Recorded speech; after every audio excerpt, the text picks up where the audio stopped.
Hi, welcome back to She's All That.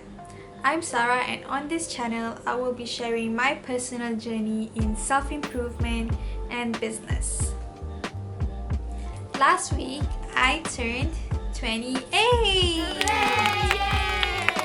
In conjunction of that, in this video I will be sharing with you two things. One is I will be sharing with you tips on how to not feel bad about your age. This is for my younger friends out there. If you've ever felt like you are too young to be doing something, I have some tips to share with you.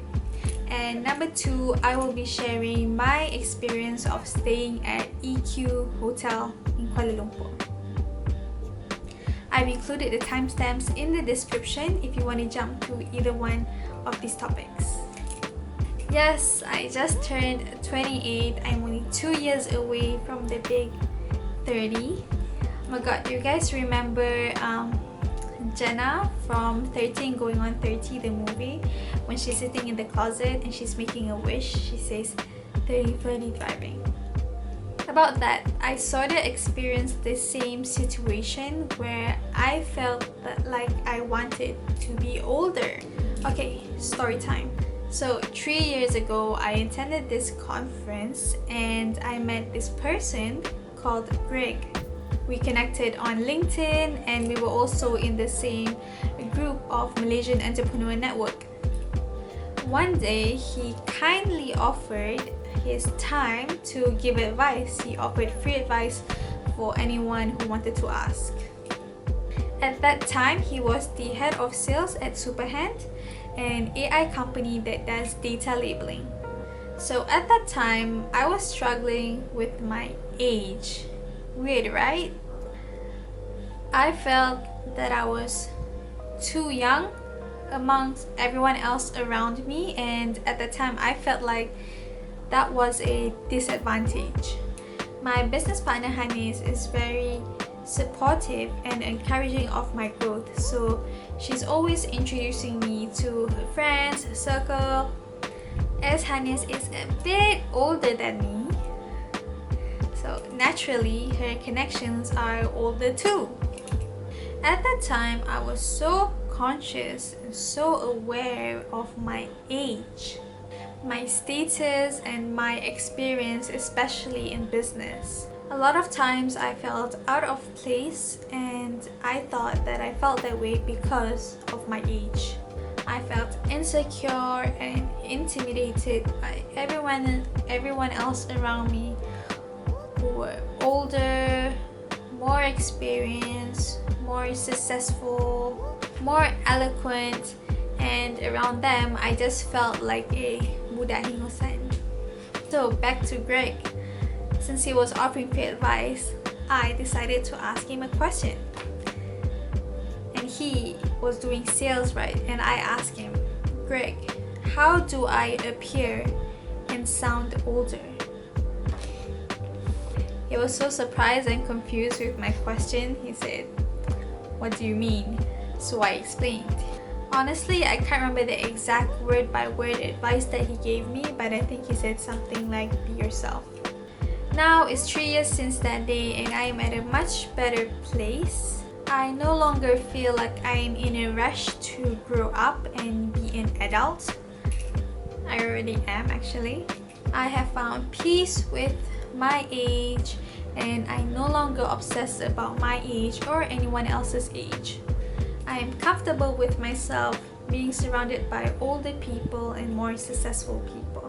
Sometimes I still feel a bit intimidated, but it's not as bad as before. Now, this was a process, it was a journey, and I want to share with you some of the things that I did that helped me go through this mind shift.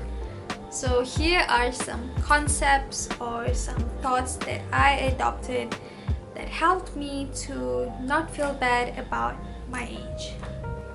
Number one, I accepted the fact that people older than me would have more experience than me, would have read more, worked more, experienced life more, so naturally they would know more than I do. They have spent more time learning, so naturally they would know more. It's just the way of life. Which brings me to my second point. This is actually a good thing that they are smarter than me and they know more, because then I can learn from them. Because they've gone through so much in life, they have wisdom and knowledge that I can learn from. They've made mistakes that I have not made, and this is actually a learning opportunity for me. And for me to just be in their presence is already something good. They can be my inspiration and my mentor. Number 3, be honest. I have been guilty of pretending to know about something that I had absolutely no idea about. I was embarrassed to be the only one at the table who didn't know about that particular topic or a term or a conspiracy theory.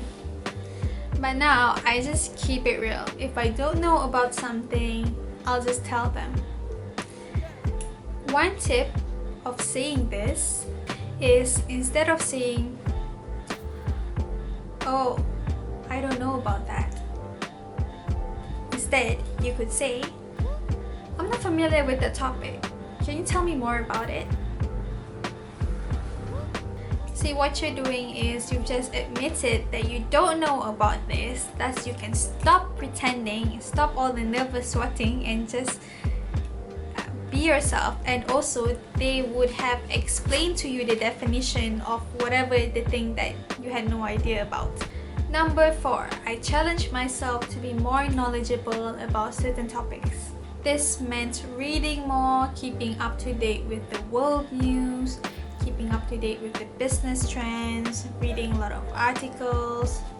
This way, I equipped myself with the knowledge to carry a conversation with substance. So now I am in the know. The more confident you are, the more comfortable you are.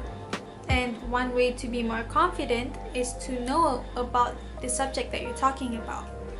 Lastly, number 5, I reminded myself that age is just a number. Age is just a number. Age does not matter when you're just conversing, when you're just talking or hanging out. Yes, age matters when you are applying for a competition or something like that, but when you're just conversing or when you're just existing amongst people, age doesn't matter. What matters is that you're being kind and respectful. You don't need to be anyone else. You don't need to be smart or funny like how I always try to be. Just remember, age is just a number. You are not too young, you are not too old, you are good enough. Back to my birthday, I want to share with you my experience of staying at EQ Hotel in Kuala Lumpur. For my birthday, we had a staycation, and this is the first time ever. In my opinion, from my experience, the best thing about the hotel was the view. From our room, we had a view of the Petronas Twin Towers, and from the pool, you could have a view of the Kuala Lumpur Tower. Although I was the birthday girl, you know who had the most fun? It was my kid. Darren had such a blast there. He had so much fun playing around. He absolutely loved it. He loved playing in the pool, even after he puked. I was happy because he was happy. So when I booked the room, I told the hotel staff it was my birthday, and I asked if they could put a card. So they did a towel arrangement. It was so funny. Look at this. I could not even capture a video of it because my kid jumped straight on it. And there's this cake. It was nice. It was so sweet of them. The boys had a heart-to-heart moment. To be honest, my main concern when I was booking for a place to stay was that the room size. I think I was traumatized by my last hotel experience where I stayed in a tiny room, and that wasn't my last one. It was my second last one. the last time I stayed at a hotel, it was at Hotel Istana, and the room is big and comfortable. So this time around, I was pleasantly surprised that the room was not small, I did not suffocate, and it was an enjoyable stay. The hotel is new, the food was okay. It's not great, but it was okay. The next day we went out for a walk and Darren rode the train at the monorail for the first time. So this is his first time on the train. He was too sleepy to be overly excited about it, but he was excited about putting in the coins to get the token. And it was just a nice little family birthday outing. And that is all that I have to share in this video. I hope you find my tips helpful. And have you guys ever stayed in EQ Hotel? How was your experience? Let me know in the comments. And do let me know, have you guys ever felt the same way that I did about age? Have you guys ever felt that you were too young to do something? Thanks for watching till the end of the video. I hope you enjoyed it. Please subscribe to our channel, like this video, and I'll see you in the next one. Bye!